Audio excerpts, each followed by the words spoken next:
सभापती महोदय आता तर कहरच केलाय, कुत्र मोजायचं काम दिलंय शिक्षकाला सभापती महोदय। माझा काळेसाहेब याच्यावरती आक्षेप आहे। सभापती महोदय, राज्यामध्ये सातत्यानं शिक्षकांकडे जी असलेली अशैक्षणिक कामे आहेत ती काढावीत आणि आम्हाला विद्यार्थ्यांना फक्त शिकवण्याचं काम ठेवावं यासाठी सभापती महोदय वेळोवेळी अनेक शिक्षक संघटना, अनेक आमचे सर्व शिक्षक लोकप्रतिनिधी सुद्धा वारंवार शासनाकडे पाठपुरावा करतात सभापती महोदय। एवढंच नव्हे तर मागे झालेल्या राज्य शिक्षक पुरस्कार वितरण समारंभामध्ये सुद्धा मंत्री महोदयांचं मी लक्ष अधोरेखित करू इच्छितोय की तत्कालीन मुख्यमंत्री एकनाथरावजी शिंदे साहेबांनी सुद्धा त्या ठिकाणी सांगितलेलं होतं की यापुढे कुठलंही शिकवण्याशिवाय इतर कुठलंही काम शिक्षकांना लावण्यात येणार नाही। सभापती महोदय आता तर कहरच केलाय, कुत्र मोजायचं काम दिलंय शिक्षकाला सभापती महोदय। एक प्रकारे मोठा अपमान शिक्षकाचा सभापती महोदय या ठिकाणी केलेला। हे परिपत्र कुणी काढलं कुत्र मोजायचं? याच्यावर आपण या खात्याचे पालक म्हणून काय कारवाई करणार आहात? त्यांना जबाब विचारणार आहात का नाही तुम्ही? शाहू फुले आंबेडकरांच्या पुरोगामी राज्यामध्ये सभापती महोदय आचार्य देवोभव आपण म्हणतोय शिक्षकाला, हे मानाचं स्थान आपण एकीकडे देतोय आणि त्यांना कुत्र मोजायचं काम लावतोय। हे तर जाऊ द्या सभापती महोदय, इतर सगळी जी अशैक्षणिक कामे, निवडणूक आली की आमचा शिक्षक दिसतो, जिल्हा परिषद निवडणूक आली आमचा शिक्षक दिसतो, यादी दुरुस्त करायची आली मतदार यादी आमचा शिक्षक दिसतोय। त्या ठिकाणी सभापती महोदय ते आपले स्वच्छतागृह मोजायचे शिक्षक दिसतोय सभापती महोदय। म्हणजे इतके महसूलकडे यंत्रणा आहे, बाकी एवढ्या खात्यामध्ये कर्मचारी आहे जे बसून असतात, त्यांना काम नसतं, यांना का नाही कामाला लावत सभापती महोदय? आता निवडणुकीमध्ये तर सभापती महोदय एकच मिनिटात सभापती महोदय याची दाहकता मी आपल्या लक्षात आणू इच्छितो। आपण पण शिक्षक आहात। आता एका शाळेमध्ये 60 शिक्षक, 45 शिक्षक कालच्या निवडणुकीच्या कामाला घेतले जिल्हा परिषदच्या। 15 शिक्षकावर 2000 मुलं कशी सांभाळायची, कसं त्या ठिकाणी संचालन करायचं? एका वर्गात 60 50 मुलं असतात सभापती महोदय, कशी शाळा चालवायची सभापती महोदय? आणि त्यांना विनंती केली कलेक्टरला तर लगेच सांगतात तुमच्यावर पोलीस गुन्हे नोंद करू म्हणून भीती दाखवतात सभापती महोदय। म्हणून ही भाषण नाही सभापती महोदय, हे पोटतिडकीनं मी या ठिकाणी मानतोय की एकीकडे तुम्ही आमच्याकडून गुणवत्तेची अपेक्षा करता, तरी सुद्धा हे सगळं काम करून माझा शिक्षक ज्यादा तास घेऊन विद्यार्थ्यांना घडवण्याचं काम करतो, कारण विद्यार्थी आमचं दैवत आहे, विद्यार्थी आमचं दैवत आहे सभापती महोदय। त्यांच्यामुळे शाळा आहे आणि शाळेमुळे आम्ही आहोत, हे कधी आम्ही विसरत नाही सभापती महोदय। म्हणून या निमित्तानं माझी आपल्याला विनंती आहे, मंत्री महोदयांनी माननीय मुख्यमंत्री सोबत बैठक घ्यावी, आम्हाला बोलवावं आणि याचा सोक्षमोक्ष लावा मंत्री महोदय। आपण जाणकार आहात त्याच्यामधले, याचा नुसतं उत्तर देऊन वेळ मारून देऊ नका, आपण याचा सोक्षमोक्ष लावा की यापुढे येणाऱ्या शैक्षणिक वर्ष 26-27 मध्ये विद्यार्थ्यांना शिकवण्याशिवाय कुठलंही काम शिक्षकाला दिलं जाणार नाही, असं ठामपणाने उत्तर मंत्री महोदय देतील काय? सभापती महोदय, विक्रम काळेसाहेब सभागृहाचे ज्येष्ठ सदस्य आहेत, अनुभवी आहेत आणि या अनुभवाचा फायदा ते एखाद्या विषयाचा आपण म्हणतो राईचा पहाड कसा करायचा त्याचा पूर्णपणे ते अनुभवाचा याचा फायदा घेत असतात। त्यांनी सांगितलं की शिक्षकांना कुत्रे मोजण्याचं काम दिलं आहे। माझा काळेसाहेब याच्यावरती आक्षेप आहे। एक तर पहिले तुम्हाला हे सांगतो की जे अशैक्षणिक कामे आहे आम्ही देखील स्वीकारतो की खूप जास्त अशैक्षणिक कामे शिक्षकांकडे देण्यात आलेले आहे, परंतु 28/8/2024च्या शासन निर्णयानुसार आपण शैक्षणिक कामे कोणची आणि अशैक्षणिक कामे कोणचे याचं वर्ग नाही एक मिनिट, तुम्ही प्रश्न कसा डेव्हलप करता आता उत्तरी थोडंसं डेव्हलप करू द्या ना। आता असं करता तुम्ही प्रश्न डेव्हलप करता, उत्तर थोडंसं व्यवस्थित सर्वांना परिस्थिती माहीत झाली पाहिजे। आपण त्याचं वर्गीकरण केलेलं आहे, शैक्षणिक कामे कोणची आणि अशैक्षणिक कामे कोणची। ज्या ज्या दुसऱ्या विभागाचे अशैक्षणिक कामे आपण सर्व विभागाला सूचना दिल्या आहे की आमचे शिक्षक त्या ठिकाणी हे कामे तुमचे करणार नाही, आपण त्या ठिकाणी सूचना दिलेल्या आहे। पण असं असताना देखील आपल्या माहितीसाठी सांगतो, बालकाचा मोफत व सक्तीचा अधिकार अधिनियम 2009 अंतर्गत कलम 27 अन्वये दशवार्षिक जनगणना, आपत्ती निवारणाची कामे, स्थानिक स्वराज्य संस्था, राज्य विधिमंडळ व संसद यासाठी होणाऱ्या निवडणुकीची कामे शिक्षकांना करणं त्या ठिकाणी अनिवार्य आहे। ठीक आहे। हे त्याच्यामध्येच दिलेलं आहे. असं असताना याच्या व्यतिरिक्त अजून बरेचसे कामं त्या ठिकाणी दिले आहे. आपण त्या दोन्ही पोर्टलचं एकत्रीकरण केलं आहे, ते सरळ आता जे वेगवेगळे 2 ॲप होते त्याचं एकत्रीकरण त्या ठिकाणी केलेलं आहे. नंतर आपण जो प्रश्न या ठिकाणी उपस्थित केला आहे की श्वान मोजण्याचं काम त्या ठिकाणी शिक्षकांना दिलेलं आहे का? श्वान मोजण्याचं काम त्या ठिकाणी दिलेलं नाही. आपण सर्व बघतो की अनेक विपरीत घटना त्या ठिकाणी जे सार्वजनिक ठिकाणी कुत्रे फिरतात, काही करतात, त्याच्यामुळे अनेक विपरीत घटना घडतात. सुमोटो एक व्यक्ती त्या ठिकाणी सुप्रीम कोर्टामध्ये गेला आणि सुप्रीम कोर्टाने त्या ठिकाणी आदेश दिलेले आहेत. माननीय सर्वोच्च न्यायालयाने ज्या ज्या सार्वजनिक ठिकाणी स्वच्छतेबाबत सुयोग्य उपाययोजना करणे, त्या परिसरामध्ये जर का खाद्यपदार्थ पडले आहेत त्याची विल्हेवाट लावणे, या अनुषंगानं आपण आपल्या शैक्षणिक प्रिमायसेसमध्ये त्याला व्यवस्थित कुंपण असलं पाहिजे, त्या ठिकाणी खाद्यपदार्थ पडले नसले पाहिजे, याची काळजी घेण्याचं काम त्या ठिकाणी शिक्षकांना दिलेलं आहे. कुत्रं मोजण्याचं कुठलंही काम त्या ठिकाणी दिलेलं नाही. त्याच्यामुळे हा मी आपला दूर करतो. दुसरं, अजून काही इतर अशैक्षणिक कामे त्यांच्याकडे देण्यात आली आहे. याच्याकरता शासन गंभीर आहे. शासनानं एक येणाऱ्या काळामध्ये किमान एक शनिवार त्यांना फक्त हे कामे करण्याकरता द्यावा का बा, म्हणजे आठवड्यातला एक दिवस फक्त ते आणि बाकीचे सर्व दिवस शिक्षणाचं काम त्या ठिकाणी करतील. किंवा गावागावामध्ये आपले जे सेतू आहेत, सुविधा केंद्र आहेत, त्या सुविधा केंद्राच्या मार्फतून हे रिपोर्टिंग त्यांना करता येईल का, असा देखील विचार त्या ठिकाणी चालू आहे. याचा नेमका आर्थिक भार किती शासनावर पडू शकतो हे कॅल्क्युलेशन करून तुमचं मार्गदर्शन, तुमचं सहकार्य त्याच्यामध्ये घेण्यात येईल आणि नंतर तो निर्णय अंतिम घेण्यात येईल. धन्यवाद. प्रवीण दरेकर. सरकारी शाळांमधील शिक्षकांवर सोपवल्या जाणाऱ्या BLO सर्वेक्षण आणि प्रशासकीय कामं यामुळे प्रत्यक्ष अध्यापनात व्यत्यय येतो आणि त्यामुळे विद्यार्थ्यांचं शैक्षणिक नुकसान होतं, ही वस्तुस्थिती आहे. आणि स्वाभाविकपणे त्यांच्या गुणवत्तेवर सभापती महोदय विपरीत परिणाम होतो. कायद्यानुसार केवळ जनगणना, आपत्ती व्यवस्थापन आणि निवडणुकांव्यतिरिक्त कामं त्या ठिकाणी देता येत नाहीत.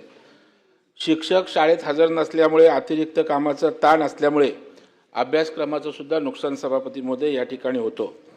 तो शिक्षण हक्क कायदा आहे 2009 RTE ॲक्टच्या 27 नुसार शिक्षकांना अशैक्षणिक कामांसाठी नियुक्त करण्यास त्या ठिकाणी मनाई आहे सभापती महोदय. यापूर्वी सभागृहात झालेल्या चर्चेत मंत्री महोदयांनी दिलेलं आश्वासन, शिक्षक संघटनांनी वारंवार या मागणीसाठी आवाज उठवल्यामुळे शासनाकडून अशैक्षणिक कामांचे ओझे कमी करण्यात येईल अशा प्रकारचं आश्वासन दिलेलं आहे. माझा स्पेसिफिक प्रश्न आहे की शिक्षकांवरील प्रशासकीय कामांचं ओझं कमी करण्यासाठी काय उपाययोजना सरकार म्हणून केलेल्या आहेत. एक, SRA बाबतची कार्यवाही हे एक राष्ट्रीय कर्तव्य असल्यामुळे BLOचे कामकाज शिक्षकांनी करणे अनिवार्य आहे का, हा प्रश्न. 2, विद्यार्थ्यांना शिक्षा, मारहाण, मानसिक त्रास, छळ करणे, अपमान करणे अशा प्रकारच्या अनेक घटना शाळेत घडत असतात. शासनाने शासन निर्णय काढून शिक्षण हक्क कायदा 2009 कलम 17च्या तरतुदी अधिक कडक केल्या आहेत. याची अंमलबजावणी सर्व शाळांमध्ये करण्यासाठी शासनाने कोणत्या प्रकारची कार्यवाही केली आहे, असा तिसरा स्पेसिफिक प्रश्न आहे.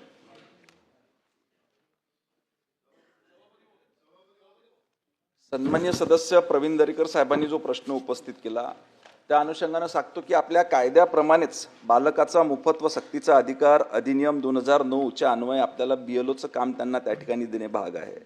असं असताना आपण म्हटलं की त्यांचे अशैक्षणिक कामं करण्याकरता कुठल्या कुठल्या उपाययोजना त्या ठिकाणी करण्यात आल्या.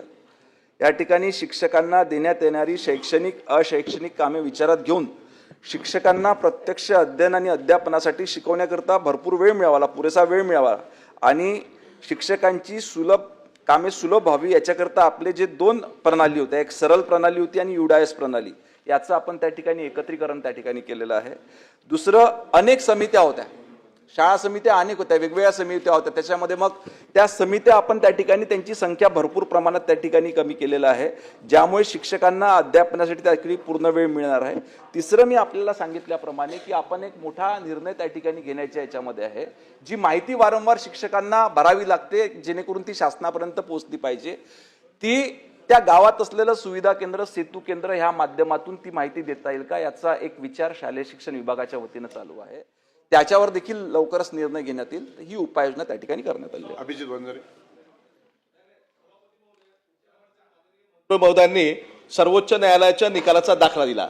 सर्वोच्च न्यायालयाच्या निकालामध्ये असं कुठेही म्हटलं नाही, आदेशामध्ये असं म्हटलं नाही आहे की जे नगर परिषद किंवा स्थानिक स्वराज्य संस्थांच्या अंतर्गत स्वच्छता किंवा इतर ज्या सोयी आहे त्याच्यावर जे लक्ष देण्याचं काम आहे हे शिक्षकांनी करावं असं कुठेही नमूद केलेलं नाही आहे. आमचा मूळ प्रश्न हा आहे, मूळ आमचा आक्षेप तोच आहे की या स्थानिक स्वराज्य संस्थांची आपली जबाबदारी ही शिक्षकांच्या मार्फत ते काय करताय. स्वच्छता असेल किंवा कुत्रे मोजणे असेल किंवा आणखीन नसबंदी झालेले कुत्रे सुद्धा त्याची सुद्धा संख्या विचारात घ्यावी असे पत्रे काढलेले आहेत काही ईओनी आणि म्हणून त्याच्यावर आक्षेप आहे. तर हे अशा पद्धतीचे स्थानिक स्वराज्य संस्थांच्या अंतर्गत येणारे कामं हे शिक्षकांना देण्याचा आपण जो निर्णय घेतलेला आहे तो आपण रद्द करणार का, हा आमचा स्पेसिफिक प्रश्न आहे. मंत्री महोदय. सभागृहातले ज्येष्ठ विधितज्ञ ॲडव्होकेट अभिजित वंजारी यांनी जो प्रश्न या ठिकाणी उपस्थित केलेला आहे त्या अनुषंगाने सांगतो की स्थानिक स्वराज्य संस्थेच्या प्रिमायसेस मधले कुठलेही कामं त्या ठिकाणी शिक्षकांवर देण्यात आलेले नाही आहे. शैक्षणिक परिसर जे एज्युकेशनल प्रिमायसेस जे आहे त्या ठिकाणी उपाययोजना करण्याच्या सूचना दिल्या आहे. फॉर एक्झाम्पल आता तुमचंही महाविद्यालय आहे त्याही ठिकाणी कुत्रे आले नाही पाहिजे म्हणून आपण चांगलं फेन्सिंग, तुम्ही मागच्याच आठवड्यात आढावा घेतला, अभिजित भाऊनी मागच्याच आढावात बैठक घेतला त्या ठिकाणी मागच्या आठवड्यामध्ये का सर्व फेन्सिंग बरोबर आहे की नाही, कोणी खाद्यपदार्थ टाकते का. ज्या पद्धतीने तुम्ही तुमच्या इथलं काळजीनं काम करता त्याच पद्धतीनं आमचे जे प्रिमायसेस आहे शासनाचे ते प्रिमायसेस देखील व्यवस्थित सुरक्षित नाही. ज्या शाळा सरकारी शाळा ह्या जिल्हा परिषदेच्या आहेत किंवा नगरपालिकेच्या आहेत त्या ठिकाणचं देखील फेन्सिंग शेवटी तिथली ओनरशिप तर कोणाची तरी पाहिजे ना. आज आपल्या सर्वांना माहिती आहे, तुम्हालाही माहिती आहे, तुमच्या इथं नॉन टीचिंगचा स्टाफ कमी आहे, जास्तीत जास्त कामं तुम्ही म्हणजे वारंवार तुम्ही म्हणाल तूच टाका. उदाहरणार्थ सांगितलं मी, त्या ठिकाणी जे जिल्हा परिषदच्या शाळा आहे, नगरपालिकेच्या आहे, महानगरपालिकेच्या आहे, ह्या ज्या शाळा आहेत तिथले देखील फेन्सिंग बरोबर आहे की नाही, त्या ठिकाणी बाहेरचं खाद्यपदार्थ येऊन पडलेलं असते का याच्यावर लक्ष ठेवण्याचं मूल्यमापन करण्याचं काम फक्त त्या ठिकाणी दिलं आहे. आणि मग तशा सूचना त्या शिक्षकांना स्थानिक प्रशासनाला द्यायच्या आहे की इथे अशी व्यवस्था नाही आहे. ज्ञानेश्वर म्हात्रे. सभापती महोदय, हा वारंवार प्रश्न आम्ही दर अधिवेशनामध्ये उपस्थित करत असतो आणि बीओलोचं काम साहेब हे 1 दिवसाचं 2 दिवसाचं नसून वर्षानुवर्षे आमच्या शिक्षकांना काम करावं लागतं आणि त्याकरता शिक्षकांना कंटिन्यू बाहेर लागतं आणि त्यामुळं विद्यार्थ्यांचं फार मोठ्या प्रमाणामध्ये शैक्षणिक नुकसान होत आहे. आत्ता सुद्धा 10वी 12वीच्या परीक्षा सुरू आहेत आणि 10वी 12वीच्या परीक्षा सुरू असताना शिक्षकाने पर्यवेक्षण करायचं आहे, सुपरविजन करायचं, आलेले पेपर तपासायचे आहेत. दुसऱ्या बाजूला तहसील खात्याकडनं किंवा जबाबदार अधिकाऱ्याकडनं शिक्षकांना नोटीस दिलेत की तुम्ही जर ही ड्युटी स्वीकारली नाही तर तुमच्यावर गुन्हा दाखल करतो. सभापती महोदय, शिक्षकांनी मुलांचं परीक्षेचं कामकाज पाहायचं की ते कामकाज पाहायचं, आम्हाला अन्य कामाला कुठेही प्रॉब्लेम नाही, पण हे बिओलोचं काम डायरेक्टली आमच्याकडनं काढून घ्यावं अशी आमची सगळ्या आमदारांची मागणी राहणार आहे. आणि मंत्री महोदय, आपण आजच या ठिकाणी माझी विनंती राहील की आपण कलेक्टरांना आदेश द्या की कोणत्याही प्रकारचा गुन्हा कोणत्याही शिक्षकावर दाखल करू नका, स्वतंत्र व्यवस्था होईपर्यंत आपण ती जबाबदारी शिक्षकावर देऊ नका, अशा प्रकारची माझी मागणी आणि ते आपण करणार का. मंत्री महोदय. सन्मान्य सदस्य म्हात्रे साहेबांनी उपस्थित केलेला प्रश्न अतिशय महत्त्वाचा आहे. परीक्षा सुरू असताना कुठलंही बीओलोचं काम त्या ठिकाणी शिक्षकांना देण्यात येऊ नये. जर का अशा पद्धतीचं देण्यात आलं असेल तर याची संबंधित विभागाला त्या ठिकाणी निर्देश देण्यात येतील. त्याच पद्धतीनं आपलं दुसरं काय म्हणतो नाही, गुन्हा दाखल तर होणारच नाही. जेव्हा परीक्षा सुरू आहे तेव्हा बीओलोचं काम देण्याचं प्रश्नच त्या ठिकाणी उठत नाही. दुसरी आपली जी मागणी आहे की सर्व आमदारांची मागणी आहे की बीओलोचं काम हे परमनंट शिक्षकांकडून त्या ठिकाणी काढून घेणार. या संदर्भात सर्व शिक्षक आमदारांसोबत एक बैठक लावून त्या ठिकाणी उचित निर्णय घेण्यात येईल. सरनाईक. सभापती महोदय, या ठिकाणी एखाद्या शाळेमध्ये 4च शिक्षक आहेत, त्याच्यापैकी 3 शिक्षकाची नियुक्ती या ठिकाणी अशैक्षणिक कामासाठी केल्या जाते.